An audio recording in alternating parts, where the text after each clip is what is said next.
Hi అండి. Mister millionaire wife part 44. ఇక ఆ రోజు ఉదయం నుంచే సూరజ్ ఫోన్ కోసం ఎదురు చూస్తూ ఉండి ఇక నీలాక్షికి తెలియకుండానే ఎదురుపోయింది. మెలకు వచ్చేసరికి అప్పటికే ఉదయం 10 గంటలు అయిపోయాయి. ఒక్కసారిగా లేవబోయింది, కానీ తల తిరిగి మళ్ళీ మంచం మీద పడిపోయింది. ఇదేం జరిగింది నాకు? తల ఎందుకింత తిరుగుతుంది? మళ్ళీ నిద్ర వస్తుంది. సూరజ్, మీకు మీ నీలా మీద ప్రేమ లేదా? నేను ఇక్కడ మీకోసం తినకుండా తాగకుండా 24 గంటలు మిమ్మల్నే తలుచుకుంటూ ఉంటున్నాను. కలలో కూడా మీరే కనిపిస్తున్నారు, కానీ మీకు మాత్రం నా జ్ఞాపకం కూడా రావటం లేదా అని మొబైల్లో ఉన్న అతని ఫోటోని చూస్తూ కన్నీళ్లు పెట్టుకుంది. ఇప్పుడైతే మీరు నాతో మాట్లాడడం లేదు కదా, నేను మాట్లాడను. మీరు తిరిగి వచ్చేంత వరకు నేను కూడా మీకు ఎప్పటికీ ఫోన్ చేయను అని కోపంగా ఫోన్ను పక్కన పెట్టి వాష్రూమ్ గదికి వెళ్ళింది నీల. అదే సమయంలో ఆమె ఫోన్ మోగింది, కానీ నీటి శబ్దం వలన ఆమెకు అది వినిపించలేదు. 3 రోజులుగా ఆమె ఫోన్ వైపుకే చూసి అలసిపోయిన నీలాక్షి ఇక రెడీ అయి కిందకి వెళ్ళింది. ఇంట్లో ఎవరూ లేరు. అప్పుడే పని మనిషి వచ్చి, మేడం, ఉదయాన్నే మీ గదికి వచ్చాను, కానీ మీరు నిద్రలో ఉన్నారు, మీరేమీ తినలేదు, రండి భోంచేయండి అని అంది. నీలాక్షి భోజనానికి కూర్చుంది, కానీ ఒక్క ముద్ద కూడా గొంతుకు దిగలేదు. వెంటనే వాంతి వచ్చినట్లు అనిపించడంతో పరిగెత్తుకుంటూ వెళ్ళి తిన్నదంతా వాంతి చేసుకుంది. మేడం, ఏమైంది? డాక్టర్కి లేదా పెద్ద మేడంకి ఫోన్ చేయనా అని పని మనిషి ఆందోళనగా అడిగింది. వద్దక్క, ఈ రోజు ఆహారం నచ్చలేదు, అందుకే ఎందుకో వాంతి అయింది అని మాట విని పని మనిషి అనుమానంగా నీలక్ష వైపుకు చూసింది. అక్క, మధ్యాహ్నం భోజనం నేను వండుతాను, మీకు కావలసిన సరుకులు తీసుకురండి. మేడం, మీరు వంటగదిలోకి వెళ్ళొద్దని సూరజ్ సార్ నాకు గట్టిగా చెప్పారు. మీకేం కావాలో చెప్పండి, నేనే వండి పెడతాను. అవునులే, ఆయనకు నాపై ఎంత శ్రద్ధో.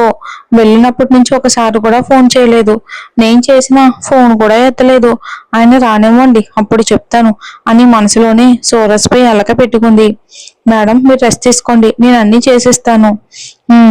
అక్క, విశ్రాంతి తీసుకుని నాకు ఇక విసుకొచ్చేసింది. ఈ రోజు ఒక్కరోజు నేను వంట చేస్తాను, సూరజ్ విషయం నేను చూసుకుంటాను అని చెప్పి చీర కొంగును నడుముకు తోపుకుని వంటగదిలోకి వెళ్ళింది. అటు అనన్య తన స్నేహితురాలని కలవడానికని ఒక షాపింగ్ మాల్కి వెళ్ళింది. హాయ్ అను, ఎలా ఉన్నావు? కాలేజ్ అయిపోయిన తర్వాత ఇప్పుడే నేను చూస్తున్నాను అని ఆమె స్నేహితురాలు సురభి పలకరించింది. హాయ్ సురభి, నేను బాగున్నాను. అవును, ఇంతకీ నీకు పెళ్ళైందని విన్నాను, వరుడెవరు అని అడిగింది సురభి. అవును, నేను అంశుమన్ని పెళ్లి చేసుకున్నాను. అయ్యో, తను మన సీనియర్ కదా, ఇప్పుడు ఎలా ఉన్నాడు? కాలేజీలో అయితే ఎప్పుడు తన చుట్టూ అమ్మాయిలే ఉండేవారు కదా, ఇప్పుడు ఎలా ఉన్నాడు అని అడిగింది. అంశుమన్ ఇప్పుడు అలా ఏమీ లేడు, అతను నన్ను చాలా ప్రేమగా చూసుకుంటున్నాడు, నా కోసం ఏదైనా చేయటానికి సిద్ధంగా ఉంటాడు. చాలు చాలు, నీ భర్త గురించి ఇంత పొగిడితే నా చెవులు మోగిపోతాయి అని సురభి నవ్వింది. సరేరా, ఏదైనా తిందాం. ఇద్దరు ఫుడ్ కోర్ట్ వైపుకి వెళ్లారు. కానీ అక్కడ కనిపించిన దృశ్యం చూసి అనన్య ఒక్కసారిగా ఆశ్చర్యపోయింది. అక్కడే నిలబడిపోయింది. ఏమైంది రా అంటూ సురభి ఆమె చెయ్యి పట్టుకుని లాగింది. కానీ అనన్య చూపు మాత్రం ఒక్కచోట నిలిచిపోయింది. సురభి కూడా అటువైపుకే ఆశ్చర్యంతో అలా చూస్తూ నిలిచిపోయింది. ఇక ఇక్కడ నీలక్ష వాళ్ళు ఏం చూశారు అనేది తర్వాత చూద్దాం. ఇక ఇక్కడ నీలక్ష మాత్రం సూరజ్ జ్ఞాపకాల నుంచి తన మనసును మళ్లించుకోవడానికి ఆనందంగా వంట చేస్తుంది. సూరజ్ కి ఎంతో ఇష్టమైన వంటకాలన్నీ రెడీ చేసింది. పని మనిషి బయటకు వెళ్ళింది. సూరజ్ తో కలిసి ఉన్న పాటలను మెల్లగా వింటూ వంటగదిలో నిమగ్నమై ఉంది. అప్పుడే అంశుమన్ ఇంటికి వచ్చాడు. వంటగదిలోకి ఒకసారి చూసి ఏమీ మాట్లాడకుండా తన గదికి వెళ్ళిపోయాడు. అతడు వచ్చాడనే విషయం నీలక్షికి తెలీదు. గదిలోకి వెళ్ళిన అంశుమన్ మనసులో చెడ్డ ఆలోచనలు మొదలయ్యి. ఇంట్లో ఇప్పుడు ఎవరూ లేరు. అమ్మా నాన్న ఒక మీటింగ్కి వెళ్లారు. అనన్య షాపింగ్కి వెళ్ళింది. అంత తొందరగా రాదు. ఈ రోజు నీలక్షి నా చేతికి చిక్కుతుంది. ఆమె భర్త కూడా ఇక్కడ లేడు. పాపం, తన మనసులోని కోరికలన్నీ అంచుకుని అందరి ముందు నటిస్తూ ఉంటుంది. ఎంతో మంది అమ్మాయిలు నా దగ్గరకు వస్తూ ఉంటారు. ఆమె మనసులో కూడా అలాంటి భావన ఉండే ఉంటుంది అని దురాలోచనలతో అనుకున్నాడు. ఆ తర్వాత గది బయట నుంచి గట్టిగా పిలిచాడు. అయ్యో, వంటగదిలో ఎవరున్నారు? నాకు చాలా తలనొప్పిగా ఉంది, ఒక కప్పు టీ తీసుకురండి తొందరగా అని చెప్పి తలుపు వెనక్కి నిలబడి గమనించడం ప్రారంభించాడు. నీలక్షి అతని మాట విని కాఫీ రెడీ చేసింది. ముందుగా పని మనిషి కోసం వెతికింది, కానీ ఆమె ఎక్కడా కనిపించలేదు. చేసేదేమీ లేక కాఫీ తీసుకుని అంశుమన్ గదికెళ్ళింది నీలక్షి. మనిషి రూపంలో ఉన్న ఒక దుర్మార్గుడి దగ్గరికి వెళ్తుందని ఆమెకి ఏమాత్రం తెలియదు. అంశుమన్ తలను పట్టుకుని మంచంపై పడుకున్నట్లు నటిస్తున్నాడు. దేవ్ సార్, కాఫీ తీసుకొచ్చాను. వదినా, మీరే ఎందుకు కష్టపడ్డారు? ఎవరికైనా చెప్పి పంపించొచ్చుగా. పర్వాలేదు దేవ్, ఇదిగో కాఫీ, తాగితే తలనొప్పి కొంచెం తగ్గుతుంది. ఇక అంశుమన్ కాఫీ తాగుతూ ఆమెని చూస్తూ ఉన్నాడు. ఇక కొద్దిసేపటికి తర్వాత, వదిన, తలనొప్పి చాలా ఎక్కువగా ఉంది. మీకు అభ్యంతరం లేకపోతే కొంచెం బాంబు రాస్తారా? నీలక్షి కాసేపు సందేహించింది. వదిన, దయచేసి రాయండి. అనని ఇంట్లో ఉంటే తననే అడిగేవాడిని, కానీ ఆమెకు షాపింగ్ కి పార్లర్కి వెళ్లే సమయం ఉంటుంది. నా గురించి అస్సలు పట్టించుకోదు అని బాధపడుతున్నట్లు నటించాడు అంశుమన్. మొదట నీలక్షి కొంచెం ఆలోచించింది. చివరకు చేసేదేమీ లేక బాంబు తీసుకుని అతడి నుదుటిపై మెల్లగా రాయటం ప్రారంభించింది. అంశుమన్ మాత్రం ఆమె అమాయకత్వాన్ని అవకాశంగా తీసుకుని అకస్మాత్తుగా ఆమె చేతిని పట్టుకుని తన వైపుకు బలంగా లాగాడు. ఇక కరెక్ట్గా అదే సమయంలో సౌండ్ దడామని ఒక గట్టి శబ్దంతో గది తలుపు ఒక్కసారిగా తెరుచుకుంది. ఇక నీలక్షి అని గట్టిగా ఒక గొంతు వినిపించింది. ఆ గొంతు వినగానే అంశుమన్ వెంటనే నీలక్షిని దూరంగా నెట్టేశాడు. ఇక తన డ్రెస్ సరి చేసుకుంటూ నటిస్తూ, వదిన, మీరు నాకు అమ్మలాంటి వారు, ఇలా ఎందుకు చేస్తున్నారు అని అన్నాడు. నీలక్షి కళ్ళల్లో కన్నీళ్లు ఉబికిపోతూ ఉండగా తలుపు దగ్గర నిలబడి ఉన్న వసుంధర ఆ దృశ్యాన్ని చూసింది. అమ్మా, మీరెప్పుడు వచ్చారు? అది వదిన, నాకు తలనొప్పిగా ఉందని బాంబు రాస్తున్నారు అంతే, మీరేమీ తప్పుగా అనుకోకండి అని అంశుమన్ అమాయకంగా నటించాడు. అతని మాట పూర్తి కాకముందే చల్ అని వసుంధర అతని చెంపపై గట్టిగా చేయి వేసింది. ఏంట్రా అంశుమన్, ఈ నీచమైన అమ్మాయిని కాపాడాలని చూస్తున్నావా? ఇది నీ అన్నను మోసం చేయాలని చూస్తుంది. భర్త ఇంట్లో లేకపోతే ఇప్పుడు దేవుడితోనా ఇలాంటి మాటలు మాట్లాడాల్సి వస్తుందని నాకు సిగ్గేస్తుంది. అమ్మా, దయచేసి వదిన గురించి అలా మాట్లాడొద్దు. మన కుటుంబానికి ఒక గౌరవం ఉంది. ఈ విషయం అన్నయ్యకు తెలిస్తే ఆయన తట్టుకోలేరు. దయచేసి విషయాన్ని ఇక్కడితో ముగించండి అని అంశుమన్ తన నాటకాన్ని మరింత కొనసాగించాడు. ఇక ఏంట్రా అంశుమన్, దీన్ని వదిలేమంటున్నావా? ఇది చేసిన పని నీకేమీ కనిపించడం లేదా? ఇలాంటి దాన్ని నువ్వు వెనకేసుకుని వస్తున్నావా అని వసుంధర ఆగ్రహంగా అంది. వాళ్ళు మాట్లాడుకుంటూ ఉండగానే కోపంతో లేచిన నీలక్షి ఒకసారిగా అంశుమన్ చొక్కా పట్టుకుని అతని చెంపపై గట్టిగా ఒక చెంప దెబ్బ కొట్టింది. ఆ దెబ్బతో తల్లి కొడుకులు ఇద్దరూ ఆశ్చర్యపోయారు. ఎందుకిలా నాటకం ఆడుతున్నావు? నిజం చెప్పు, నేను నీ దగ్గరకు వచ్చానా అంటూ నీలక్షి అతని చొక్కా పట్టుకుని గట్టిగా నిలదీసింది. వదిన, చేయి వదలండి. ఇలా ఎందుకు ప్రవర్తిస్తున్నారు? అమ్మ కూడా ఇక్కడే ఉన్నారు. దయచేసి ఎలా చేయొద్దు. అన్నయ్య ఈ విషయం తెలుసుకుంటే తట్టుకోలేరు.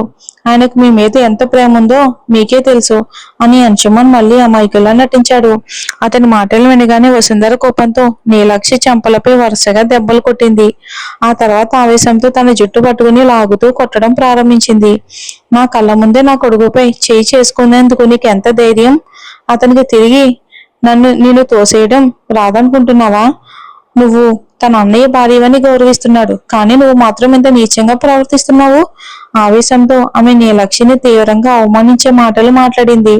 ఆ మాటలు నీలక్షి హృదయాన్ని ముక్కలు ముక్కలుగా చేశాయి. నా కొడుకుకే ఎవరికి ఎంత గౌరవం ఇవ్వాలో తెలియక నిన్ను ఇంట్లో ఉంచి గౌరవించాడు. ఇప్పుడు అదే గౌరవాన్ని నువ్వు అపవిత్రం చేస్తున్నావా అని చెప్పి ఆమెను బలంగా తోసేయడంతో నీలక్షి వెళ్లి దూరంగా నేలపై పడిపోయింది. పడేటప్పుడు ఆమె పొట్టకు బలంగా తగలడంతో నొప్పితో విలవిల్లాడుతూ అమ్మా అని గట్టిగా అరిచింది. అమ్మా, దయచేసి నన్ను క్షమించండి. నేను ఏ తప్పు చేయలేదు. నాకు చాలా నొప్పిగా ఉంది. నేను భరించలేకపోతున్నాను అని తను బాధతో వేడుకుంది. కానీ ఆమె బాధ చూసినా ఎవరి మనసు కరగలేదు. ఏంటి, ఇప్పుడు నాటకం మొదలు పెట్టావా? పట్టుబడిపోయాక తప్పించుకోవడానికి ఇదంతా చేస్తున్నావు అంటూ వసుంధర ఆమెను బయటికి ఈడ్చుకుంటూ వెళ్ళింది. అప్పుడే అక్కడికి జస్ట్ అనన్య వచ్చింది. ఏడుస్తున్న నీలక్షిని చూసి ఈసారి మాత్రం ఆమెకు ఆనందం కలగలేదు. ఏదో ఆలోచనలో మునిగిపోయి ఇక లోపలికి అడుగు పెడుతూ ఉండగా ఆమె అత్తగారి గొంతు వినిపించింది. వెనక్కి తిరిగి చూసింది. అనన్య, నువ్వు ఇంతకాలం దీని గురించి ఎంత చెప్పినా నేను నమ్మలేదు. కానీ ఈ రోజు నా కళ్ళతో చూసిన తర్వాత దీని అసలు స్వరూపం తెలిసింది. ఇదేం చేసిందో తెలుసా? అంతలో అనన్య పూర్తిగా తేరుకుని నీలక్షి వైపుకు చూసింది. ఏం మాట్లాడకుండా మౌనంగా నిలబడి ఉంది. అనన్య ఇది నీ భర్తతో అనుచితంగా ప్రవర్తించడానికి ప్రయత్నించింది. అతను తన వదినను తల్లిలా గౌరవిస్తాడు.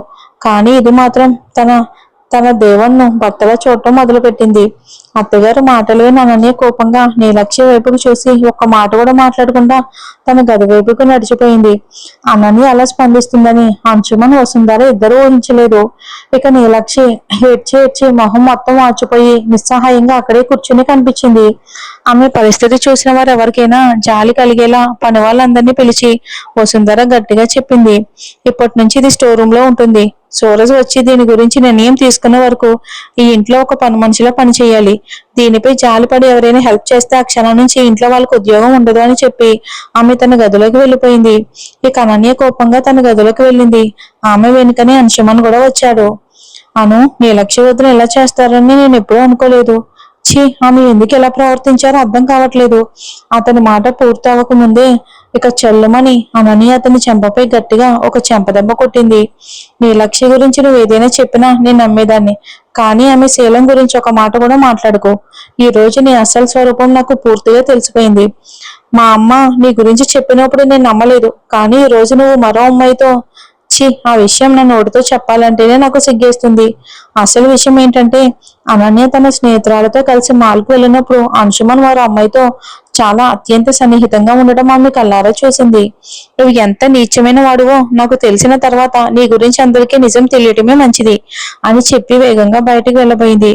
వెంటనే అంశుమన్ ఆమె చెయ్యిని బలంగా పట్టుకుని తన వైపుకు లాగి ఆమె చెంపపై గట్టిగా ఒక దెబ్బ కొట్టాడు. అనన్య ఒక్కసారిగా షాక్కి గురైంది. నువ్వు బతికి బయటకు వెళ్తేనే కదా నా గురించి అందరికీ చెప్తావు అని క్రూరంగా అంటూనే ఆమె గొంతును బలంగా పట్టుకున్నాడు అంశుమన్. మరి చూద్దాం ఏం జరుగుతుందో.